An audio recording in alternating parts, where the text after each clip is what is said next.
everyone, thanks for tuning in to Kings Talk presented by Cap City Crown. This is Tony. With me as always, we have John. Last time we talked about a week ago, the Kings were set to face off against the Jazz. They won barely. Lauri Markkanen sank that shot, but he was a little late on the shot clock. And also, they started a homestand after that game, lost the first two. Then beat the Magic the other night. And also in that time span, they waived Chima Moneke and signed PJ Dozier. Oh, and they also set a franchise record with 23 made threes in a game. So you're all caught up. John, do you want to break that down a little better than I just did? Well, that's a good run. I think that was a Don't put yourself down. That was a great rundown. Not better than I did, but why don't you dive into it? All right. Yeah. Because I could never possibly do better, No. But, yeah. Thank you. Yes, absolutely. I should. Yes, you're welcome. But I think it's interesting that we're coming in here talking right after the Magic win, because had it been before the Magic win, or had they played similarly on a particular side of the ball as they had in the previous 3 or 4 weeks, we would have been jumping right into the defensive struggles for this team, which I still think is probably not going away. I don't think one game shores up that the defensive struggles are fixed, just like I don't think one good game from Chimezie Metu is a reason to believe that he sealed up the backup center role. So even as they played very, very well, they played very well relative to how they were playing in terms of paint defense. In the Magic game, they got off to kind of a rough start at first, but you saw them come together and kind of shore up a lot of the mistakes that they had been making in terms of timing and actual effort and getting over to help and things like that. But before that, before that, it seemed like all those things were lacking. They were not tight on all those things. And it's not like they were 100% tight again on Monday, but it was much better. And, I think a couple of weeks ago, maybe it was a month ago, might have been at the beginning of December, or the end of November. I think it might have been after that Phoenix loss, because we watched them lose off of a offensive rebound that was gathered by, I don't remember who it was on the Suns. Torrey Craig, I believe. Yeah. There you go. Great memory. Thanks. And that ended up essentially sealing the loss for the Kings on their home floor. And rebounding had become, it was kind of I think the amount of offensive rebounds that they allowed were kind of going in the wrong direction at that point. When they had started off at the season, one of the best teams in terms of defensive rebounding percentage and limiting offensive rebounds to their opponents. And it just seemed like didn't really have much to do with them not having the ability. Clearly they had the ability, but in kind of taking the time to go back and watch, like even in that game, if you just go back and watch each of the 10, 11, 12, however many Phoenix Suns offensive rebounds there were, if you watch a lot of them, it's just like, kind of just guys had just taken their foot off the gas in terms of being tight and those kind of like doing those little things, I guess, is probably how Mike Brown would say it. And I think that a lot of that went into the defense as well, because it's just like there's just too many times where you'd see, like, you didn't have to even really know anything about basketball. You'd just be watching Kings basketball and they're playing defense, and the other team's just getting free lanes to the rim. And in a similar light, and again, I don't know if I'm 100% on this. I don't know everything. I'm not a basketball expert per se. But from what I see, it seemed like they were just on top of that. Mike Brown talks about defense, being more about timing, getting your work done early, anticipating things. And that just takes a different level of alertness, both physically and mentally, that maybe lacks after a couple of weeks or a couple of months into the season. And you just need to kind of fine tune it again. And maybe that happened. Mike Brown was very happy that they applied the lessons that he felt they the lessons from tape and drilling and practicing over the last 2 days before the game. He was happy that they had applied it. So maybe they just needed to kind of get the frequency back on a little bit and kind of have that refresher. I mean, you see it in little microcosms. You see it. Malik Monk gets a game off. He comes back. I think his first score of the game, he had a springy as hell dunk off of 2 feet on a cut. And you just see what like little things like that do. And I think it's just a matter of kind of getting that, I guess, like tuning it back up, as it were. Yeah. And talking about that paint defense, it was really nice to see them have a bounce back game against the Magic, just because, I mean, in that first contest against the Magic, I think they scored like in the 80s in paint points. And correct me if 78. 78, Yeah, 78. so almost 80, yeah. So they almost cut their paint points down in half because they kept it to 42 on Monday night. But yeah, it was just nice to see them, against a team that had just destroyed him in the paint. And especially how bad they had been playing paint defense over the last couple weeks, like they could have that bounce back game against a team that can't score in the paint. So again, it is the Magic still, though, a team that is 15-26, but. And it's not like they dominate in the paint either. I think they average like 48.5 points, like right in the middle of the pack in terms of paint points. They're just a bigger team, right? Yeah, they are. But that was it was exactly what you wanted to see in terms of defense. And I just think that, I mean, defense is probably the hardest thing. It's just like, it's one of those things that you constantly have to put constant effort into being kind of like an effective member of being on the string and even an individual defender. But really it's that first one that matters the most. And, I just think it seems like in the process of kind of learning how to be a winning team, which is still what they're kind of doing. They are a winning team. They're 5th in the West right now still. So, but they're still trying to learn to be a contender, I guess. So, and you hear Mike Brown say it. I think he said it really well when he was talking about, I think it might have been ahead of the game in Orlando or maybe after the game, the loss to the Lakers. Because that was a perfect example of the defense being horrible. We can't neglect to mention that. They gave up, 136 points? And talk about guys having open lanes to the rim just constantly. Must have been a fun game to go to, though, if you were just kind of like there for this, just like you're not like if you're just a casual basketball fan, that would have been a good game to go to, Yeah, honestly, a game, yeah, it's crazy. A good one to take your mom to, and but I think Mike Brown said something to the effect, it's just like, you can maybe get away with just trying to outscore your opponents, but you're just not going to be able to do that in the playoffs. And again, that's the big goal here. I mean, we're starting to talk about it. It's not, that's just the reality of it. This is as it's projected right now, if this playoff started today, they're a playoff team. You have to start acting like it, and winning at home, rebounding, all these other things matter, but it's like defense probably comes first. It's probably the most important thing. Everything else is contingent on it. So, well, again, it's one game. I don't know if that's necessarily just fixed like that. Would you say it's fixed? Are you confident that that's it? We're not going to be talking about the defense anymore. No, I mean, remember after remember the first win against Cleveland, it seemed like that kind of felt like they had just turned it on all of a sudden. They had the stops late in the game to win it, but they were kind of playing good defense in the games before that, if I'm not mistaken. This, I just feel like, just flip on the light and it's fixed. You don't anticipate that either? No, of course not. It's just not that simple, really, and especially with, of course, the past couple weeks, it hasn't really been that great.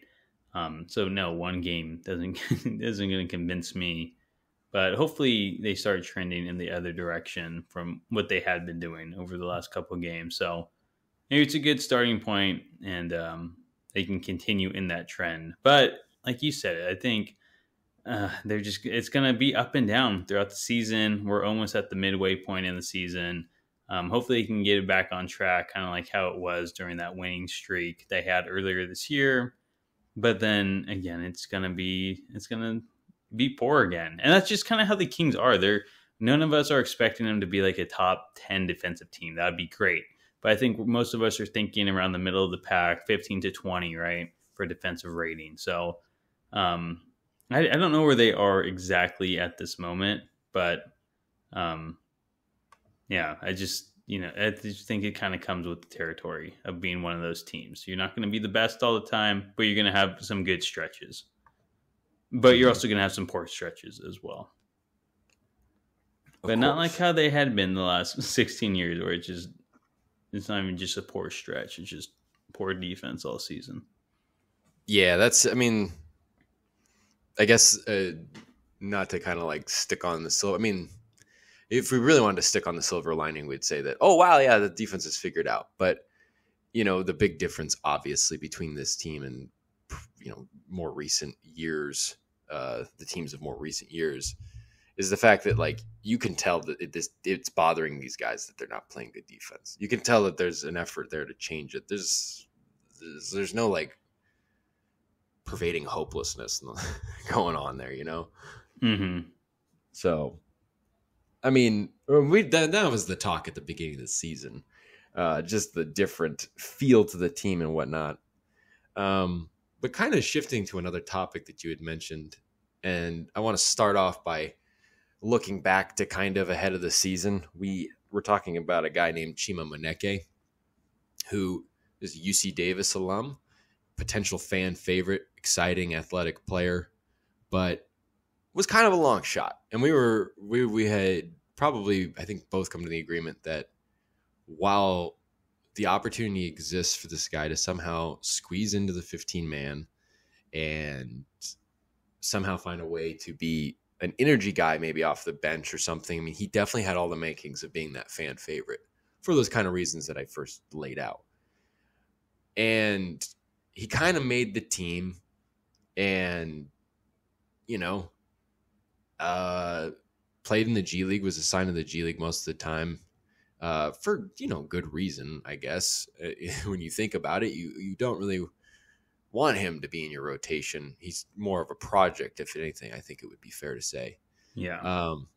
And now we're looking at, what was it?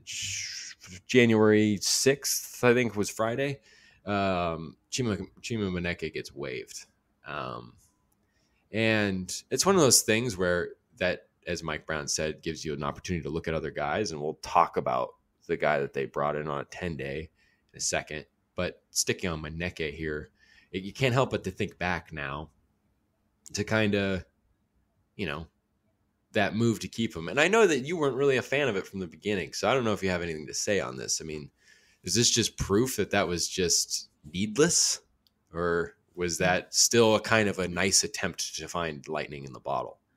No, it was just a bad move on my part. I like Chima, he was from UC Davis, which is local, so that's cool. And you wish the best for that guy, but especially just at that power forward position, that big man position where we already had a surplus of guys, where we didn't have any at the small forward position. My issue, if you're not aware, is that the Kings added Chima Moneke to their 15-man over Kent Bazemore, excluding a proven backup veteran wing in the NBA, Kent Bazemore? Yes, him. Or Kent Blazemore. But yes, Kent Bazemore.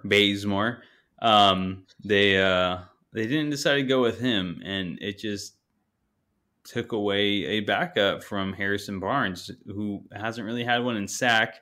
Yes, if you listen to this podcast, you've heard me say this maybe every other podcast, but now that you waive Chima, it's just like, I mean, I don't know. Like we'll talk more about PJ Dozier in a second, but I don't know. Like, just sign him to your G League team at this point. It didn't really. I mean, he played what? I think he only played one time in meaningful minutes, and that was in they were really trying to catch lightning in a bottle in that game. It's like, all right, just throw him out there. Maybe he'll do something. The rest, I don't even know how many times he even played garbage time. Probably once or twice. I mean, a lot of the times he was just assigned to Stockton. Yeah, exactly. And maybe recalled. Yeah, like at Twitter, it's like the Kings have assigned him to Stockton. He's been recalled to the Kings. It was like, I don't know, it was weird. But we'll never have that game again. Well, that was such a fun game. I mean, in terms of like it was like a Twitter game. It was just like, it was like James Ham. There goes James again. Oh, James having a schizophrenic fit. Yeah. But no, I don't know. I mean, Kent Bazemore's still out there. I assume he wouldn't mind coming.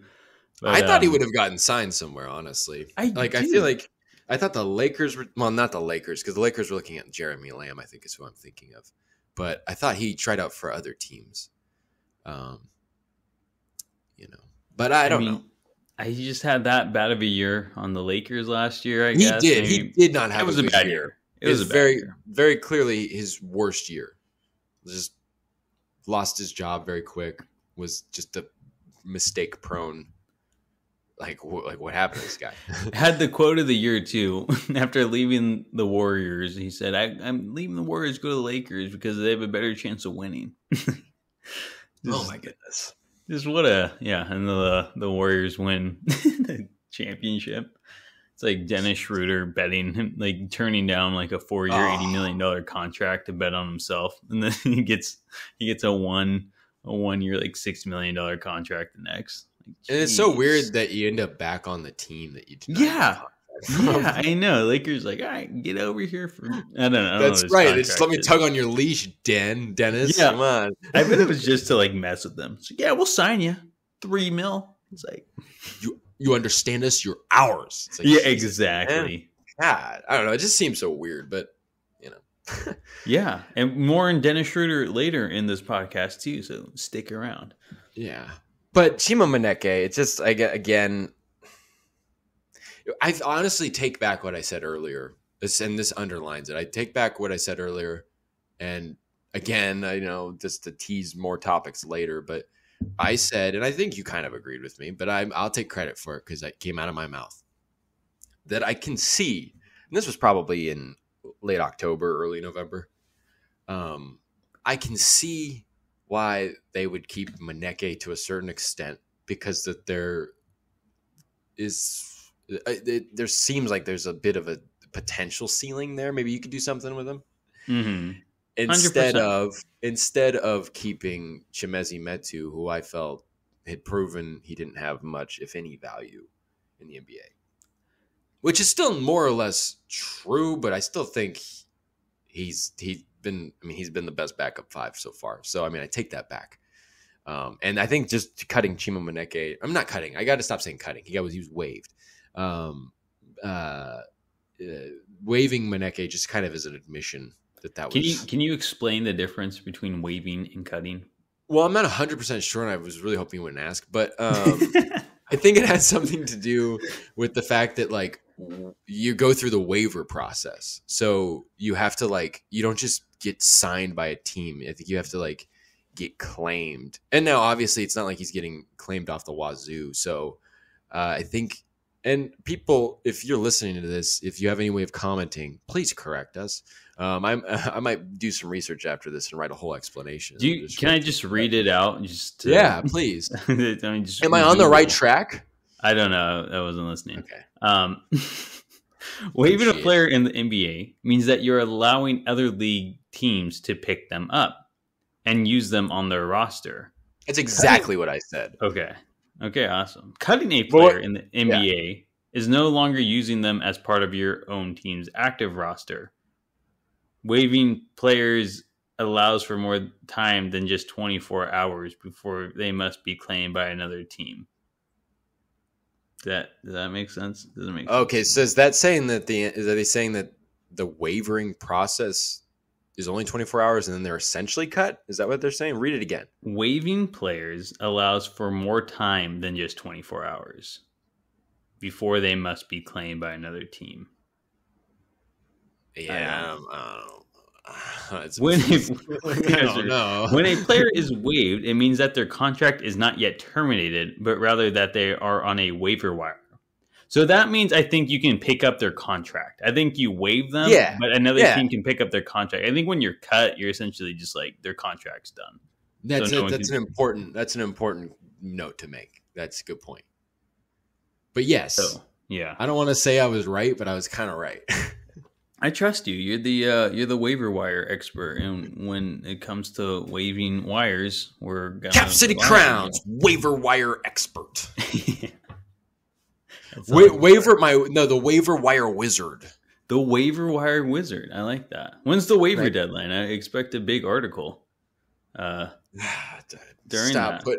Stop It's like putting me everyone on the spot waiver. here. Yeah, we can get this guy through. I always confuse me. It's like, it's a trade deadline. It's like, no, the waiver wire. It's not until September 31st or August 31st in baseball. So the trade deadline was July 31st.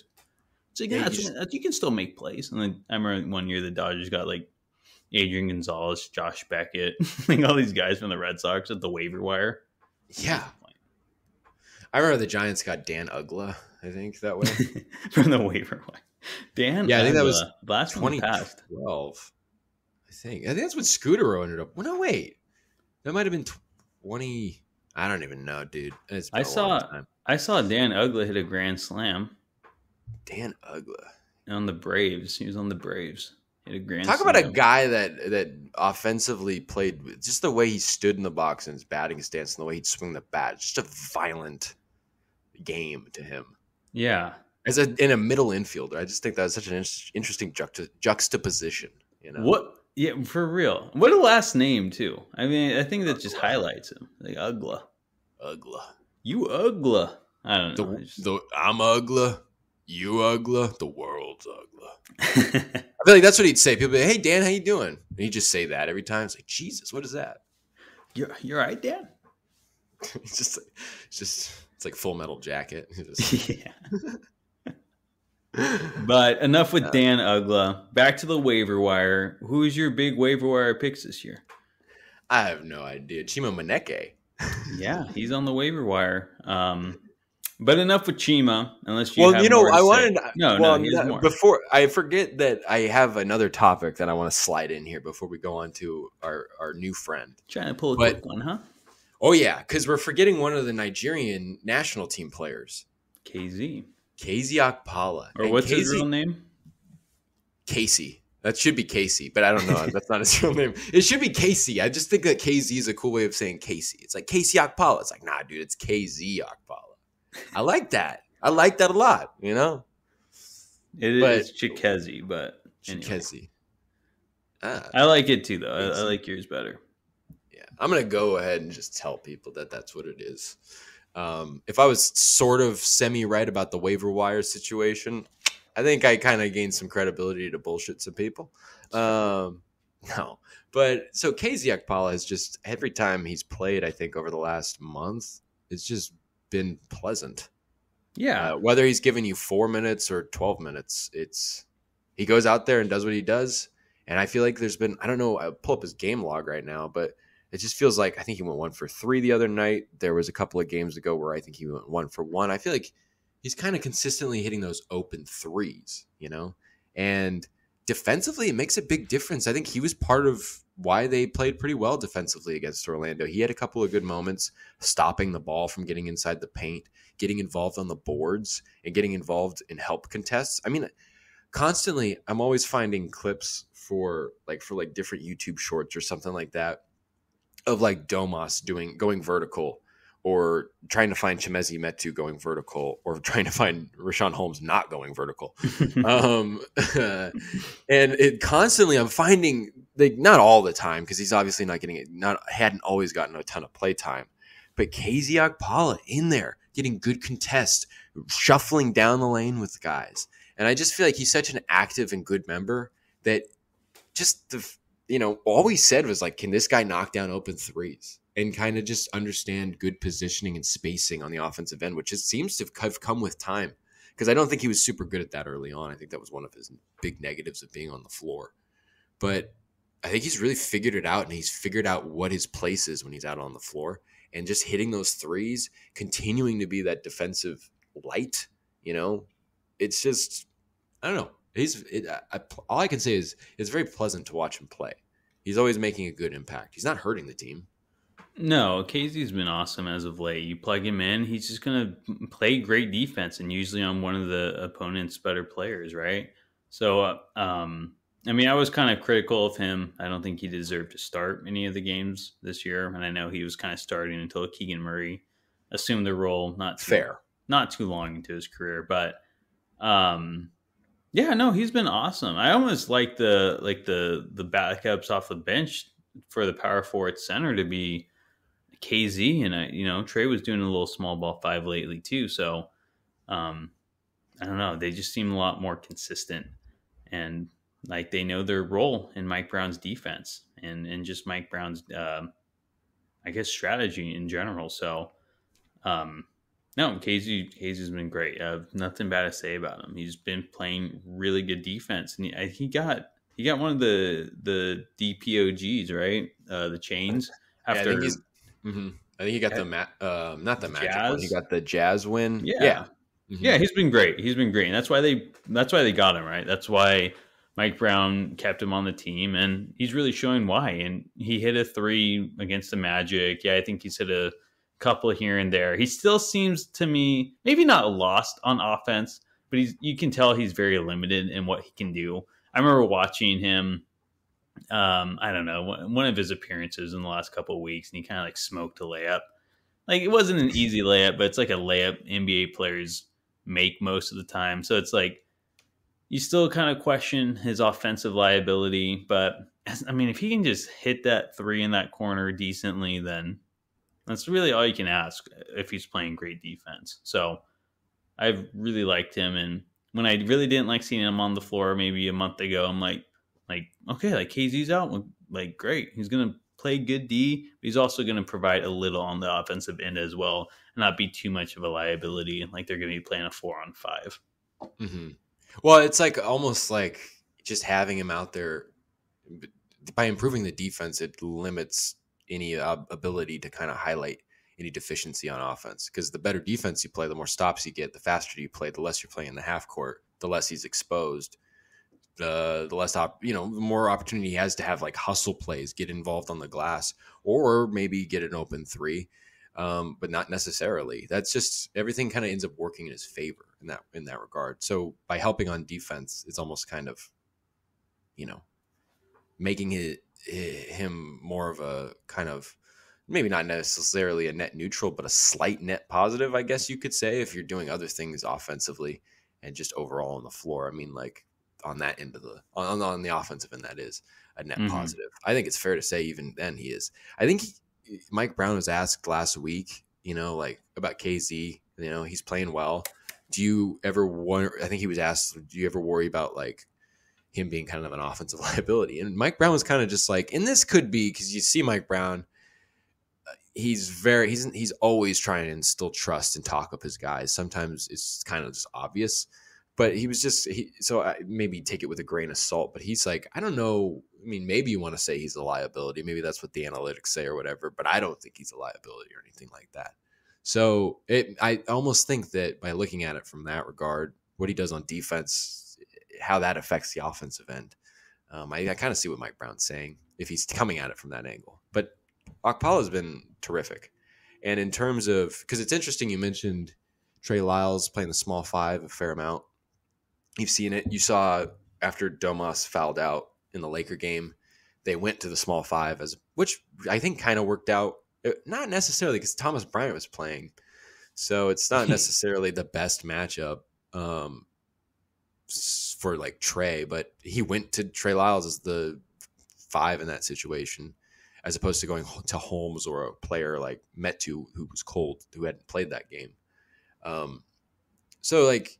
And in terms of like the defensive philosophy of Mike Brown playing on a string, playing together, not necessarily wanting a shot blocker, he said after the game on Monday that he doesn't care about blocks, which was just another layer on that whole philosophy of his. And Okpala, Trey Lyles, guys like that fit right into it. And I think this is a perfect transition to the new guy that could potentially stick around. We'll see. I don't know. We didn't really get a good look at him on Monday, but PJ Dozier A long 6'6", 6'11" wingspan, shooting guard that in that same light that we were talking about, using length and defensive chops, essentially, because Akpala is obviously a defensive, that's his strength. That's how he makes his money. And Trey Lyles is one of the better team defenders at his position. And, you know, you throw PJ Dozier in there, not necessarily saying he's going to squeeze into the rotation or even necessarily gain anything more than maybe another 10-day contract or whatever the situation may be with him. It at least gives Mike Brown and Jordy Fernandez that extra tool, that extra option in striving for that kind of defense that we know can work in the NBA, because we've seen it done with the Golden State Warriors having the second best defense and one of the best defenses in history last season. Mm-hmm. Yeah, And, no. yeah, Are you leaving that for me? Yeah, I guess that was kind of a handoff. But PJ Dozier, I mean, what do you? I mean, I can't say I know a ton about what he'll be able to do for this team, but you know, he's a guy coming off an ACL injury about a year ago, a little over a year ago, and you know, I think defensively he could definitely help out. What do you think about PJ Dozier? Yeah, I like you. I don't know too much about this guy, but I do like his length. 6'6", 6'11" wingspan, and it's kind of like that Kent Bazemore size, where Bazemore is like 6'4" with that 7-foot wingspan. Not saying will be the backup for Harrison Barnes, but definitely someone that you can throw into lineups and, you know, like you call it the on the string defense. Some guy who can disrupt passing lanes, hopefully get good positioning. And it's just 10 days, so he's on already day Like 4, day 5 or something. I think it became official Monday, didn't it? Oh, was it Monday? Okay, so day 2 or 3. You know, we saw him in limited action on Monday night against the Magic. Missed a 3, cut him. But yeah, that's it. Yeah, Mike Brown just calls time. 10 day, more like a 1 day. Cup of coffee. But yeah, I mean, I don't know. 10 days are always tricky sometimes. You kind of question, it's like, all right, do we really need another shooting guard or guard when we kind of need a shot blocking big man? Or not a shot blocking big man, but maybe someone who can play the paint a little better defensively off the bench. So it was kind of interesting that we went with PJ Dozier, but maybe that the issue with the paint starts from the perimeter, right? People driving in, and maybe they see PJ as a guy who can stop that the easy drives to the lane. So with that long wingspan, he can definitely help cut down on that. So I can see why they got him in that sense. And like you said, they're not looking for that shot blocker, but just someone who can play good defensive positioning. And I think there's definitely potential in that with PJ. Yeah. I definitely think that there's still a separate search and effort to get a backup center, no doubt. But you're looking at a guy like Terrence Davis kind of fall out of favor here. The defense is his defense is kind of not, he hasn't kind of had the same responses that he had like earlier when he started to kind of play really good defense. It's kind of been up and down, and in not playing very much, it's hard to get the offense in a rhythm. You said a couple of weeks ago that people shouldn't be surprised if Terrence Davis, being on last year of his deal and being kind of a luxury, I guess, surplus at his position, essentially being the third shooting guard behind Herter and Monk, and you already have Fox and Mitchell and all these other guys that can play on the perimeter, and it seems like the type of guy that would be moved, and I don't know, it almost feels like PJ Dozier is almost kind of a potential. I don't know. I don't want to call it a replacement because it's not like there's any trade imminent or anything like that, or that they're going to do anything to just, dump off Terrence Davis. Terrence Davis is still a great NBA player that could make me eat my words, against the Rockets over the next couple of games. I don't know. And I just think that they want that consistent length and that consistent defensive, ability. And Dozier, aside, I mean, if he's not coming off an injury, I mean, this guy's a rotational guy for the Nuggets. This guy was sorely missed in the playoffs. The year before he tore his ACL, he got hurt in May, I think, or like right before the playoffs started, and they didn't have him for the playoffs. And you read things about PJ Dozier, you read like essentially these kind of like Bleacher Report version things of like Nuggets writers and whatnot, talking about how much he was missed and how much this guy is such an important aspect of that end of the floor, and how he was able to do what we're kind of talking about with Okpala, what we've seen recently. But Dozier, I don't know if Willsey Stats posted it, and I was writing it into one of the articles, and I was thinking about it. I'm like, wait, is that for last year in limited action? 43% from 3 on open attempts, or is that last year and the year before, or just the year before that? I'm not 100% sure. I have his 3-point percentages up in general. I don't have it for the open, but I mean, he's a career 31.8% shooter. It's not great. He shot like 34% 2 or 3 years ago. Yeah, in 1920. In the year 1920, 103 years ago. In 2019, in the 2019-2020 season, he shot a career high 34.7. No, I lie. The next year he played his most. He only played 29 games that year. He hasn't played too much. In 2021, he played 50 games and shot 31% from 3 on 3 attempts a game. He was in the G League in the beginning of that season, and then he came up, and I think like he was active one night, and Jamal Murray got his ankle hurt. This wasn't like his ACL, but he got his ankle hurt, and I think he was out for 2 weeks. And PJ Dozier filled into the rotation, and that's how he got his spot, and that's how he was just basically a rotational guy at that point. And something important to note, we're talking about PJ on the Nuggets a lot. You know, that's where it kind of we can't forget Jordy Fernandez. Can't forget. Yeah. They asked PJ Dozier if Jordy Fernandez, if he feels Jordy Fernandez was the reason he got brought to Sacramento. And he's like, I don't know for sure, but I kind of like to think so. And he's like, Jordy's my guy. You know, like these guys have been around each other they were around each other for what, 3 seasons essentially. Yeah. Excluding his G League time. But yeah, I mean, it's like we said earlier, it gives them another set of, a pair of hands out there, another option. And he knows what he's doing. And the guy has experience playing on a very, very good team and being a role player off the bench. Important guys. And yeah, and that's what I was kind of thinking about when you're talking about, well, maybe he's a replacement for Terrence Davis. And I think that's a great point. I think Terrence Davis, there's a good chance that he's going to get moved at the deadline. And I like Terrence Davis and everything. And you're like, well, maybe he goes up against the Rockets. You just don't really, it would be nice, but it's like, you'd rather have Malik Monk or Kevin Huerter do that, right? Like, because he's not there. He gets spotty minutes for a reason. And it's just because he's not their everyday shooting guard off the bench or starting. And, I think he can be. I think he's a backup shooting guard in this league. So, and I think he knows that as well. So if you trade him, and it kind of goes back to like the Dellavedova versus Quinn Cook conversation at the beginning of this year, where it's like Cook's the better player, but Dellavedova is more suited for that third string position or the third string point guard position.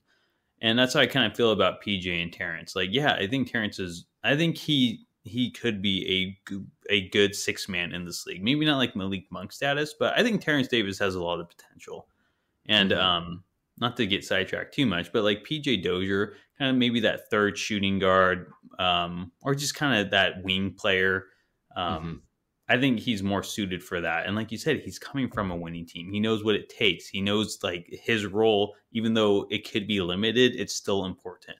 I think having those guys who know their role really well, especially one that can play defense, it's important for a team like the Kings, a team that's trying to make the playoffs and hopefully make a deep run, but just getting there in general first. Definitely. I think one thing that you said that I want to make clear, I think when we said that Quinn Cook was the better player than Dellavedova, I don't think we realized how much game Dellavedova is still retained at his age. because he's better than I thought he was. Like when we Yeah. saw him in Charlotte early in the season, he like hit that big three. Like, oh shit! Deli, dude, and he broke God. the record for the Kings on Monday. The Man. funky shot. I love it. I love Deli. It's just like that's a guy you want. It's just like that guy. You know that guy's he's not even playing and he's helping the team. Yeah, exactly. He's just awesome. He's a great presence for a team trying to win. But I just on kind of one last note on PJ Dozier and how he could fit in. I mean, the way Mike Brown was talking about KZ Okpala on Monday night, I think he referred to him as a guy that adds more size and more length. Now, if obviously he adds more length, I think he's got like a 6'11" wingspan or something like that. But the term size, and it almost makes you wonder, it's like, are they going to try to do more of like a KZ being more of like a 4 type player, maybe doing that small 5 with Lyles, or maybe having that option, or obviously Metu's kind of back in the equation again. I don't know. Again, I think the main takeaway with it is it's just you kind of have another option on the Swiss Army knife of a team that you kind of have going. And that's the kind of defense that Mike Brown wants to play, I think. But enough about that. It's time to talk about De'Aaron Fox. Because what do you got to say? Well, there's a couple of things with De'Aaron Fox. I mean, I think to start, we talking about that Laker game, seemed kind of like a new level of a new peak in tension between De'Aaron Fox and the NBA officials. Is that fair to say? Yes, I would say so. He was visibly frustrated at the end of that game. But dive tweeted about it. He tweeted Did about he? it. I missed him. What did he say? Oh, he said like it. I thought the game should be left up for the players to decide. It's essentially. Yeah. Mm-hmm. And and everything was just salt in the wound when the 2-minute report came out, and it said that the call was called correctly, and like technically it was on the Schroeder one. It's like it's the body, but to use Schroeder's own words, he was asked about it. He said, that's not really a call that I ever get. It was I was surprised that I got that call, because he thought that the Kings had done a good job blocking off the inbound from going to LeBron, and it went to Schroeder, who was just past the half court line on the other side. And he had to dribble up, and he felt that Fox did a good job of staying in front of him and keeping with him all the way downhill. And just like a little bit of body contact, he was surprised that he got called. And then the 3-point shot, or I guess the half-court shot at the last second, where it looked like Westbrook had made contact with Fox's hand. Again, if you're going to say, technically speaking, that the Schroeder foul, and I'm not really one that complains about the fouls, and obviously that's not the reason they lost the game. I would never say that. But it is just kind of interesting in the topic of Fox and the officials that they're going to get so technical about that one thing, but then not be equally technical in the half court shot, I guess. And then just like the whole 2-minute report, just being like, no, we didn't do anything wrong. It's everything. I mean, like, just to put it this way, I would be kind of pissed too if I were De'Aaron Fox. I mean, like, holy shit. It's just, I would be tearing my hair out. That just seems very frustrating at that point. It's hard even if it's not the reason they're losing games per se, it kind of seals losses, if anything. That's probably as far as you can go.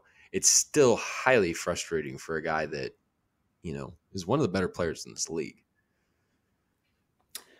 Let me give my take on all of this. I don't differ too much, but I feel a little different at the same time. So the Schroeder call at the end, I think it was a ticky-tack foul, and it, like, in normal game speed, should not have been called a foul, right? And you can't do that. You can't call that a foul at the end of the game like that. But I hated the challenge, because you look at it in slow motion, I forgot about and that. it's just like, I'm like, they're not overturning this. Like, if De'Aaron Fox gives enough of like a body check or whatever you call it, to when you look at it in slow motion, it's like, well, of course that's a foul. Like, I knew that was not getting overturned. And then on top of that, you waste your time out, so you can't advance the ball, which I hated because I'm like, okay, now I get it. De'Aaron Fox hit a game-winning half-court shot already this year, but come on, let's be real. And then, I mean, I get it. It's like, well, you call it on Schroeder, you call the foul on Fox for Schroeder, and then you don't call it on Westbrook. I'm like, it's just, maybe I'm more mad at how that game shouldn't have even been that close. And if the Kings played a little defense, they could have won. That's 100% fair. Yeah, like you can't. What are you going to try to milk a half court 3-point shot foul, like just because he touches you at the end? I get it. I get Fox's frustration, and it stems from that call should not have been called a foul on Schroeder. It stems from that. But I think everything after that was just done so poorly by the Kings. I just don't think that play should have been challenged. And then it wasn't I don't know. It could have been a ticky-tack foul on Westbrook, but you're not getting that on a half-court shot at the end of a game.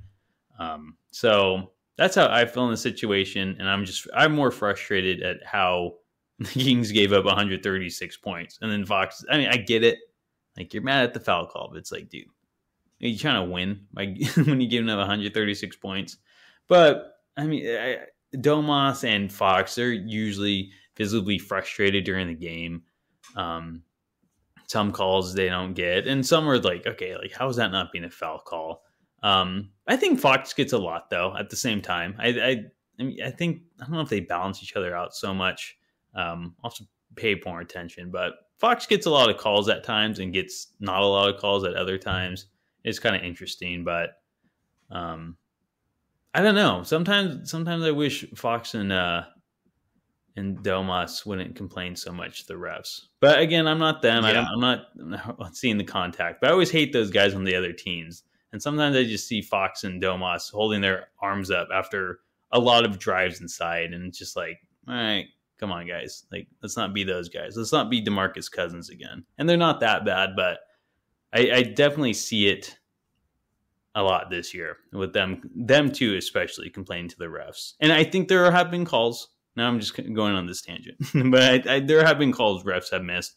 And there's been a lot of late game calls that the refs have missed on the Kings this year. But I don't know. It could just stem from them complaining all game. It's like, all right, well, that's what you get. I don't know. Refs are humans too. They could get a little payback that way. I don't know. I just said a lot right there. But, no. I think, two things. One, I think everybody agrees the prevailing factor of losing that game was the defense. And two, the question was definitely going to pivot to, is this kind of strong reactions? Because all I was saying was that this culminated to quite a kind of showing from Fox in terms of emotions. And, you saw Domas get into a lot of foul trouble earlier in the season. And he kind of cleaned it up, and I remember he got asked about it. I have to find out exactly where that is. He got asked about it after a practice or a shoot around. And he said, you got to go back. You got to look at the tape, do what you're doing. Because he's getting called on defense.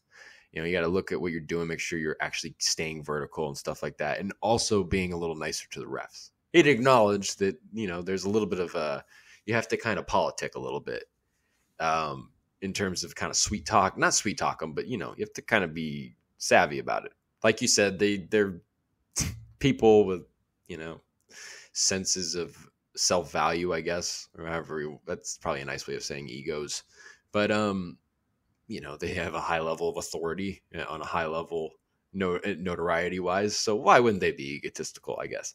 But anyways, I think I asked this a couple of weeks ago, it's just like, is Fox doing himself any favors? Because it just seems like it's more and more of what you're saying, just kind of like complaining. And, what was it? The game against the Jazz where Fox saved a tip out of bounds and the dude was out. He was he stepped out of bounds to tip the ball.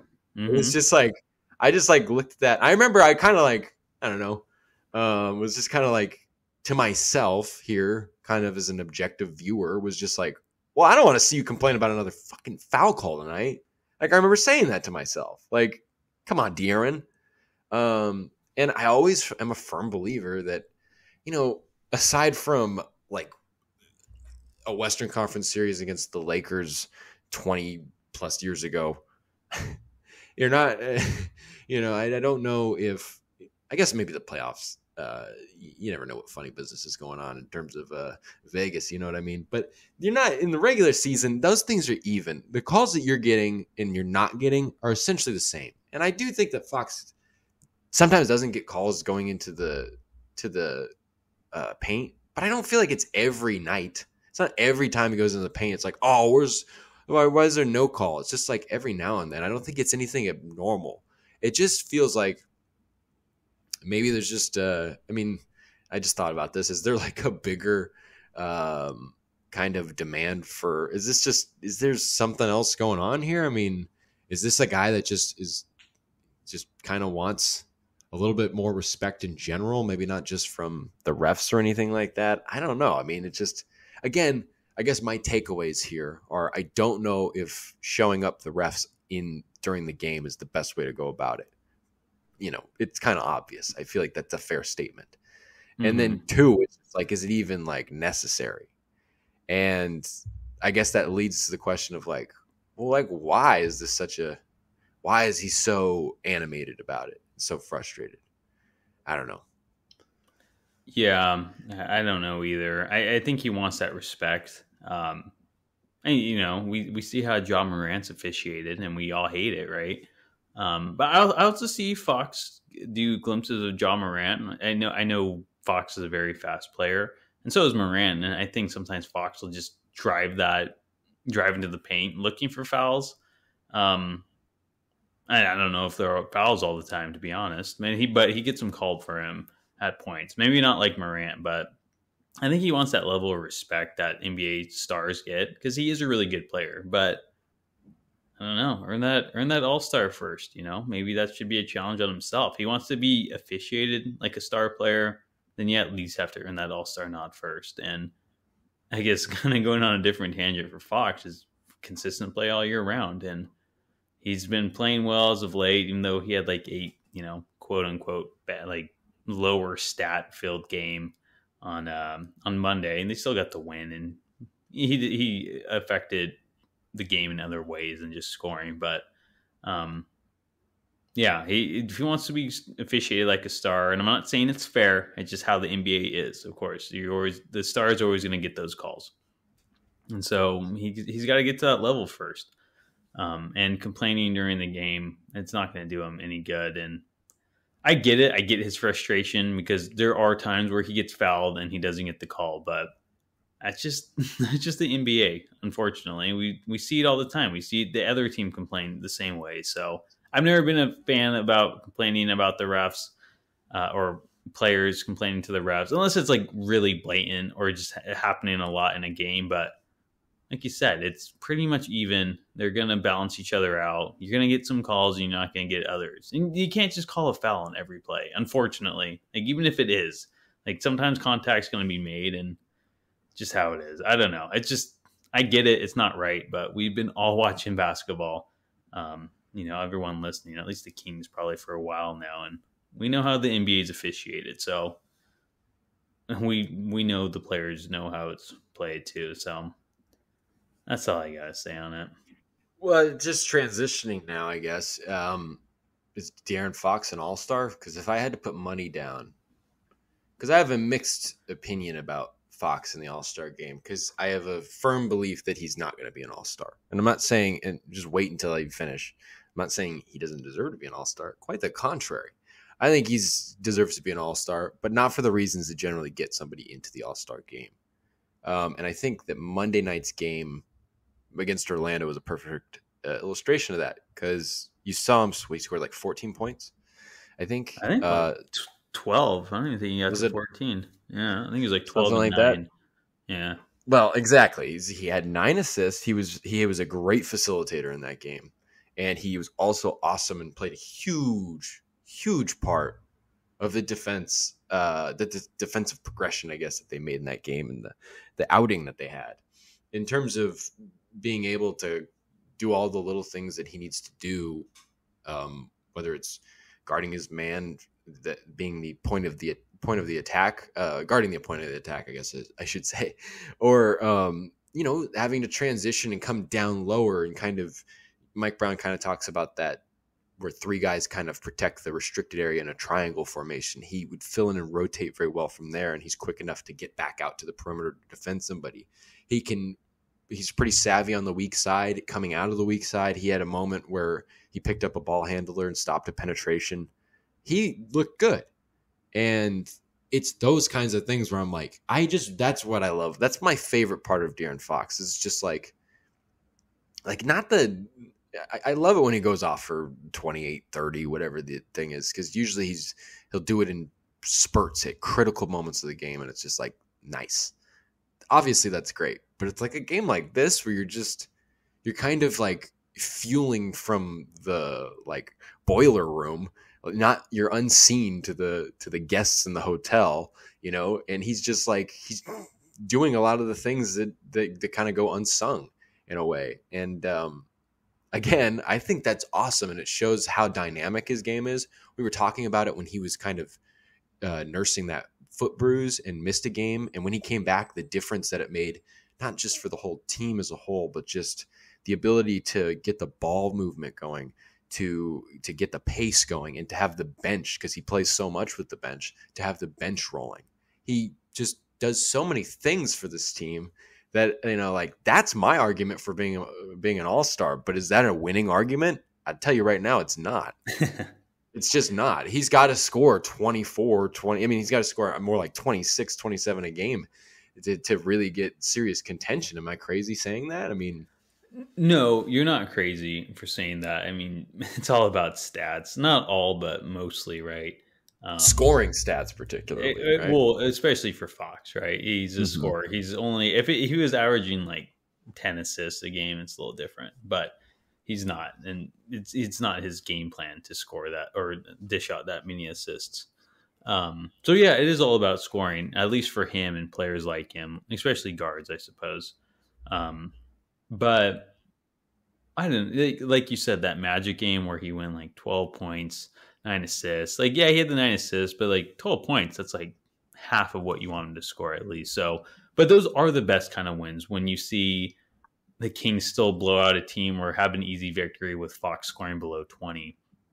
I think that kind of just shows his leadership and what he can, like you said, his dynamic play. He's doing it he doesn't need to do it so much on offense. He's doing it on defense. He's being a leader. He's getting guys hyped off the bench. So stuff like that it is important and probably won't get picked up by all-star voters or coaches. And I don't think he'll be an all-star this year either. He's been a little too inconsistent with that scoring, and that, like we said, that's what's going to get him into the All-Star game. Unless he really has a crazy January and a couple of other Western Conference All-Stars or should be All-Stars get hurt. I just don't see it. Mm-hmm. But and he has been inconsistent. Yeah, he was good on defense on Monday, but he hasn't always been great on defense all season long. So, I mean, even though that's your case for getting him there are examples that's like, okay, well, he was not a leader this game. He was not playing good defense this game. So, I would even cite having the ball stripped against DeJounte Murray. There you go. I thought that was such a just a moment where I was like, ugh, that made me shake my head. I was like, yeah, no, I forgot about that one. Don't remind me. But exactly, like examples like that can take away from the case you were trying to build. And I'm not saying it's wrong, but because he when the Kings win, he's usually a factor in some area. Mm-hmm. And I think it all just boils down to consistency for Fox. And he's just not consistent on a night in, night out basis. And until he can be, and yeah, he has stretches where he's like, a week of just going off, and he won that Player of the Week earlier this year. But he just has too many bad stretches, and those stretches were, even though he's maybe not doing it on offense, he's also not doing it on defense. He's also not being that leader. And like you said, that getting that ball stripped away late in the game, it just kind of takes away from his all-star campaign. So we'll see. He's been great in the fourth quarter, and he's getting a lot more media coverage or national media coverage this year than he has in the past, which will help his all-star case for sure. But a lot of good guards in the West, and personally, like until he's consistent, I don't know. Does he deserve to be one? Really? I just hate his inconsistency sometimes, and it's frustrating. And I don't know. It's like I know he's not going to listen to me, so I hope he challenges himself to be consistent, to get that All-Star berth, to start getting those foul calls. So Yeah.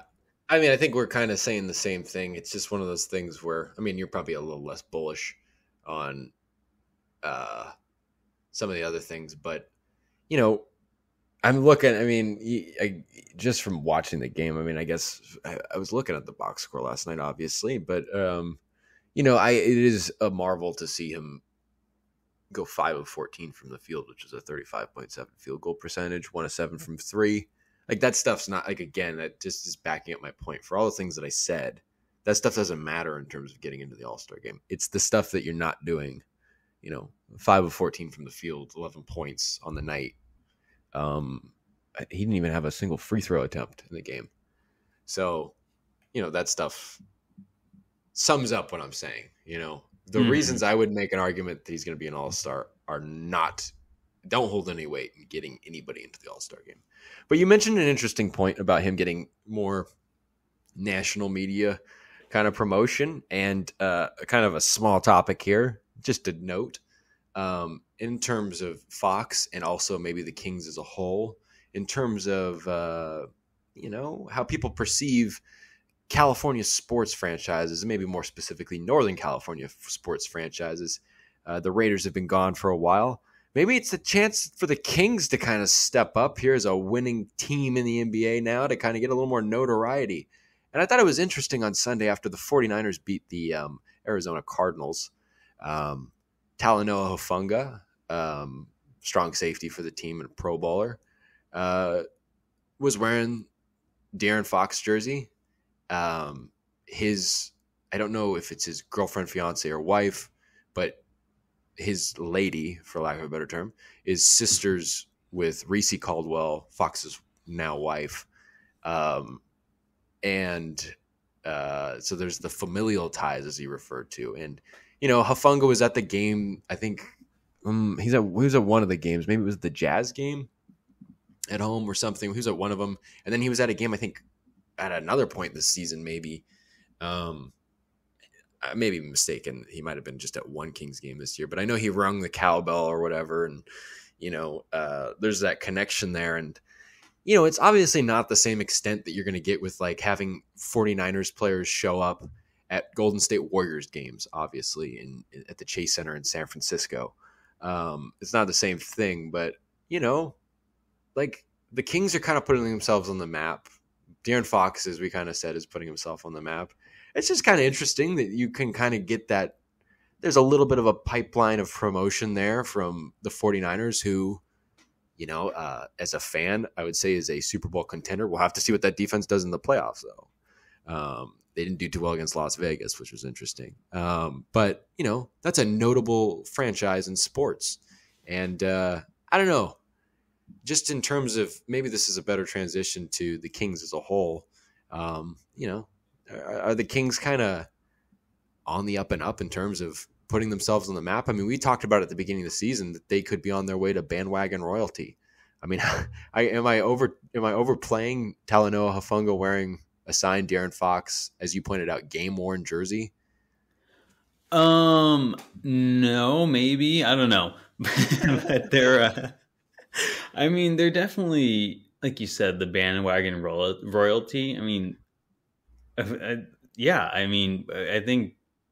Let me think of how to say this. They are deservingly, or they have deservedly, are gaining this national media coverage. And yeah, I think we are going to see a lot of bandwagon fans and maybe some more celebrities attending Kings games. And why not? They're an exciting team right now, best team in California at the moment. It's true.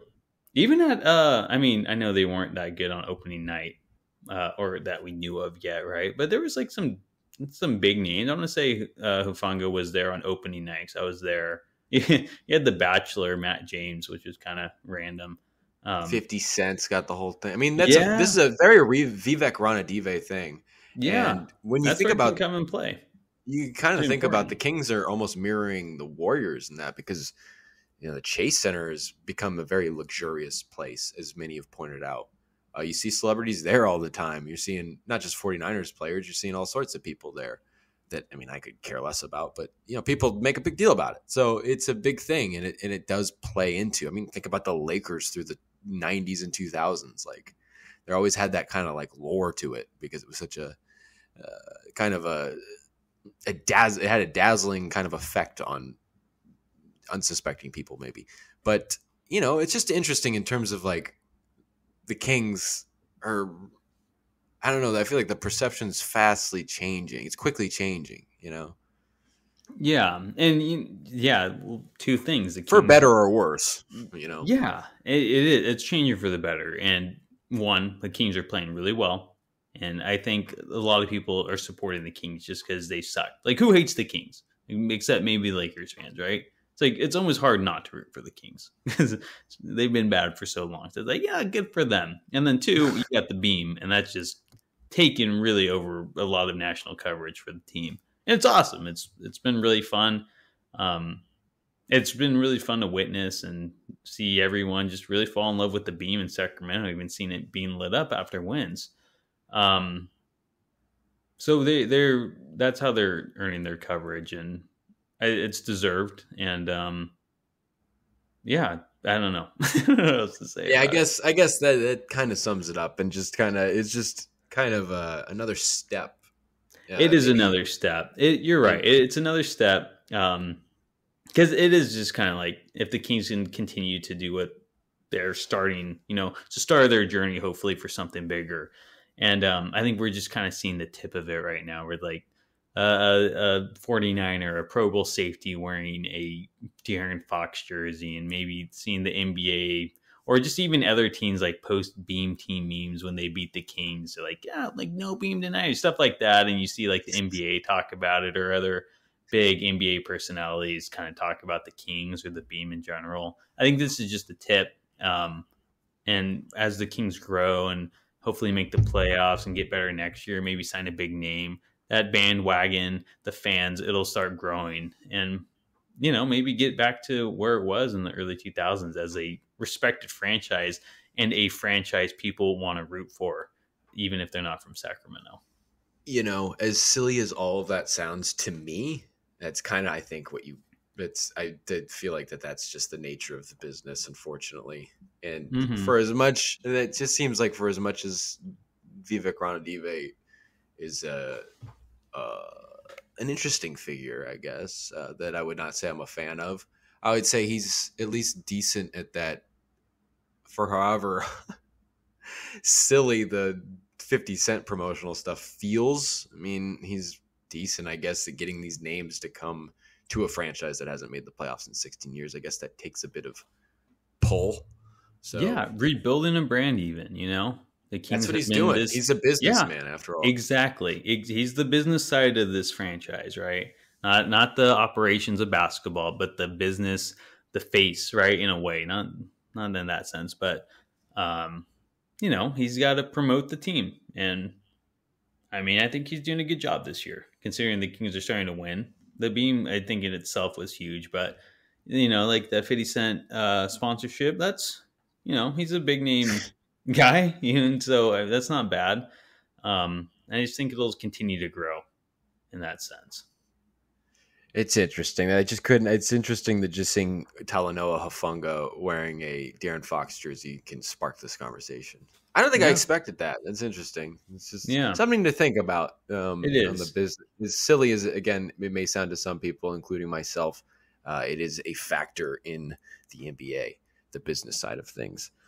To kind of bring it back to basketball, for God's sakes, we got to bring it to one of our favorite guys. Because we were talking about, the backup center probably is still something that the Kings are looking to patch up from the outside. But in the same light as, you don't take one good defensive game and say that all the defensive problems are fixed. I alluded to it earlier. You also don't take one good game from Chimezie Metu as a sign that this guy is your backup center. But all year long, out of all the people that this carousel has stopped for, and it's who has ever gotten the turn, Chimezie Metu has put in the best performances and put up the most. When he had it the first time, he easily put up the most consistent stretch of good play. It was felt like mid to late November, for maybe most of November, he played really well, and kind of fell off maybe early mid December, and then kind of the carousel started spinning again. But he kind of gets it back on Monday and does the things that he does. Tony, I know you're a big Chimezie Metu fan. Any thoughts on what he provides, what he doesn't provide, and how long you think this little kind of boost of Chimezie Metu, Mezzi Mamba enthusiasm will last? Well, Chimezie has definitely changed my mind a little more this year, just for that consistent stretch he put up. And like you said, most of November until he kind of fell off in December. And I applaud him for it because Holmes wasn't stepping up and someone needed to, and Metu was doing a good job as that backup center. Not a great job, but for what Chimezie Metu can do, it was a good job, right? And he's that guy. He was doing well because he was playing within his limits. He was playing within his role, and I think he lost that job because he started trying to do a little too much. It's like I can hit a hook shot. Like I've earned it. And it's like no, you play within your role. So I think that's what kind of lost him, that rotation. But like you said, the carousel, Holmes got back. He got the job back, and then he lost it pretty quick. And Keita had it for maybe two games, if that. So now it's back on Metu, and he's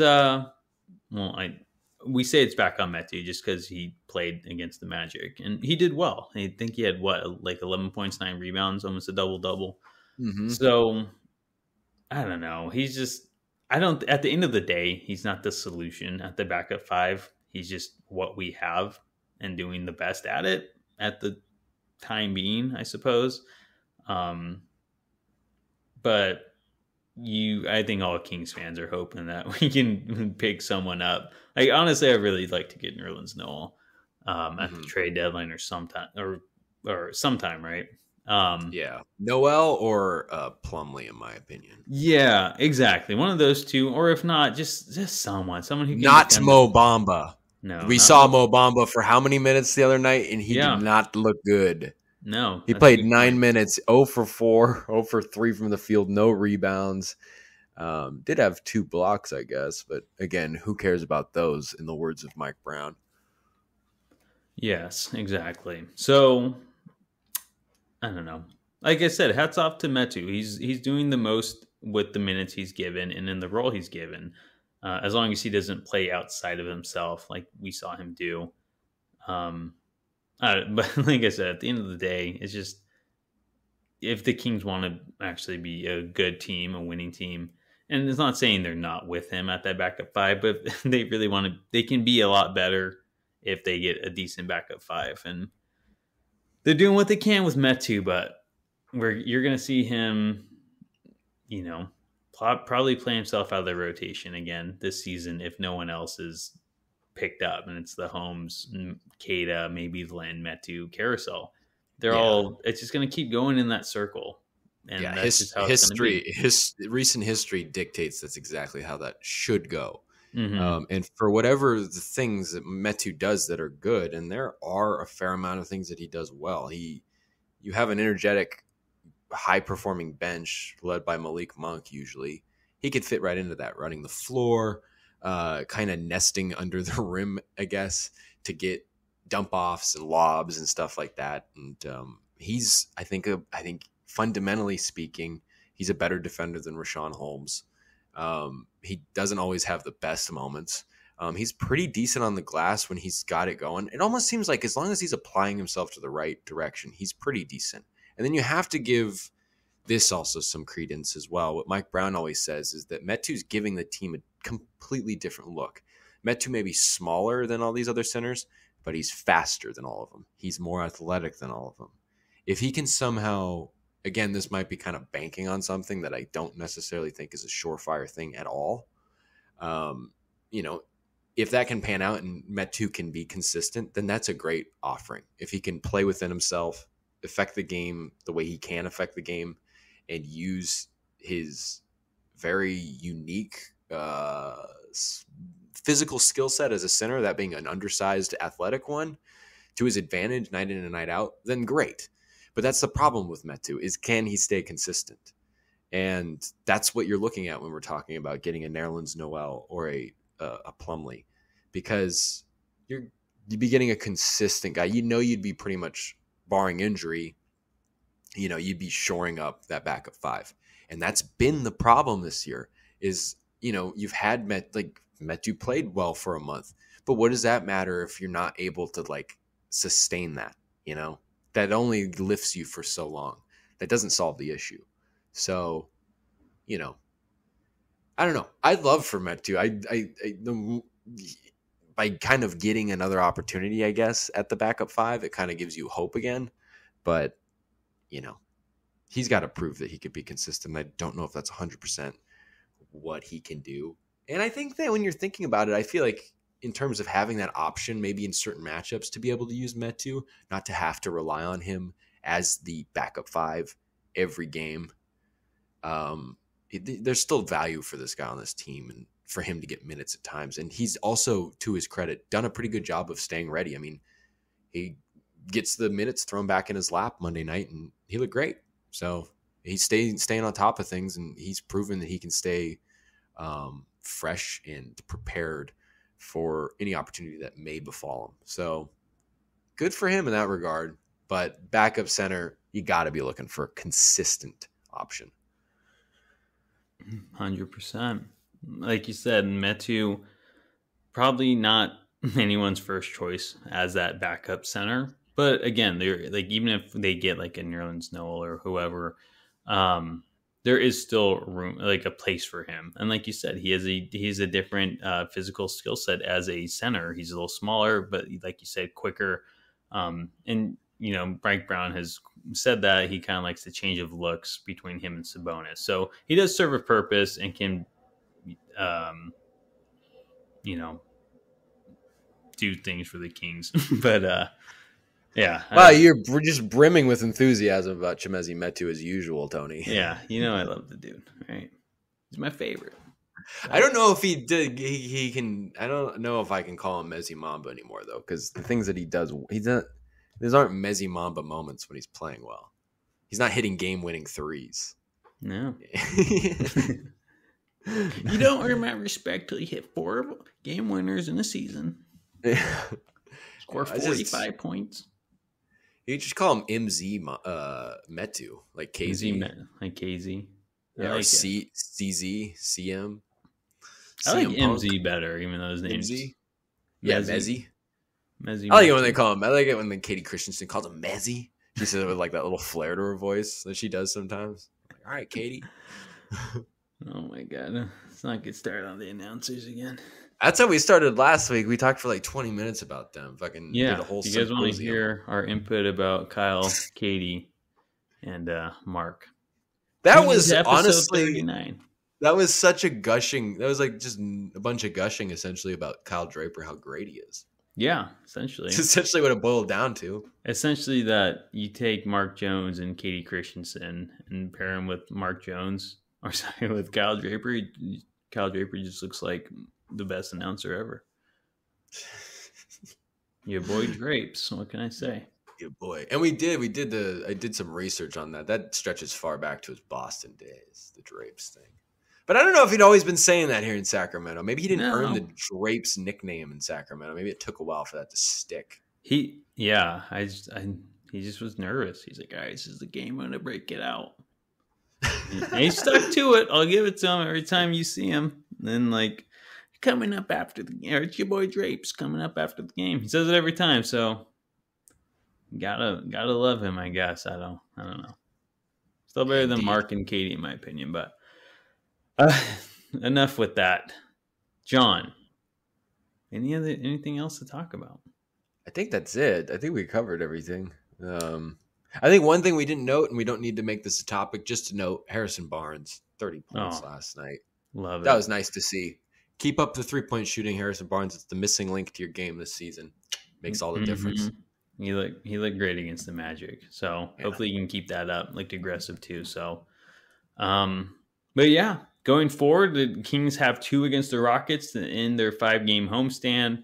They're currently 1-2 on this 5-game homestand. So hopefully they can, and they should beat the 10-win Rockets twice in a matter of 3 nights. So on your home floor, on your home floor. So they need to win those. That's about all the analysis I'm going to give for those games. Win them. You should be winning these games at home.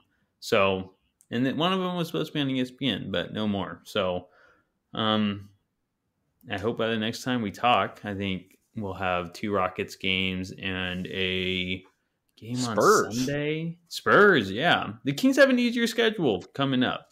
And honestly, maybe even to end the year. So they play the Spurs and Lakers. And even though the Lakers beat us, we should have beat them. But easy schedule. The Kings, and it started a couple, like maybe last week. It was a pretty easier schedule going forward once with that Jazz game. And I want to say they're only about even right now.